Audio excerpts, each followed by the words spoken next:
மரங்களை வந்து என்ன பண்ணுறோம் அப்படின்னா நம்மளே வந்து அழகாக இன்ட்ரெஸ்டாக நம்ம கார்டன் வச்சா நல்லாயிருக்கும், இங்கே வந்து இந்த செடி வச்சா நல்லாயிருக்கும், அங்கே வந்து அந்த செடி வச்சா நல்லாயிருக்கும் அப்படின்னு சொல்லிட்டு வளர்க்குற காலங்கள்லாம் போகி இப்போ என்ன பண்ணுறோம் அப்படின்னா இந்த மரத்தை வெட்டினா வந்து இந்த இடத்துல வந்து நம்ம ஒரு வீடு கட்டிடலாம், இந்த இதை வந்து நம்ம இங்கே வந்து ரிமூவ் பண்ணிவிட்டோம் அப்படின்னா ஒரு இண்டஸ்ட்ரியில் கொண்டு வரலாம், நம்மளுக்கு தேவையான வந்து ரொட்டீன் லைஃப்பில் வந்து என்னென்னலாம் இது யூசேஜ் ஆகுதோ அங்கே வந்து அந்த அமைப்பை கொண்டு வரலாம் அப்படின்னு சொல்லிட்டு நம்ம என்ன பண்ணுறோம் அப்படின்னா நம்ம வீட்டில் இருக்க ஓன் மரத்தையாக இருக்கட்டும், இல்லை வந்து நம்ம வேறு ஏதாவது வந்து ஃப்ளாட் போட்டு இது பண்ணுறதா இருக்கட்டும், நிறைய விதமான மரங்களில் வந்து நம்ம அழிக்கிறோம்.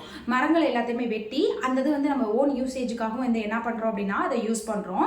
இப்போ வந்து இந்த மரங்கள் எல்லாத்தையுமே நம்ம வெட்டுறனால என்ன ஆகுது அப்படிங்கிறதையும், இந்த மரம் இருந்தால் வந்து நம்மளுக்கு என்ன பயன் அப்படிங்கிறதையும் வந்து நம்ம இன்னையோட டாப்பிக்கில் வந்து நம்ம பார்க்க போகிறோம்.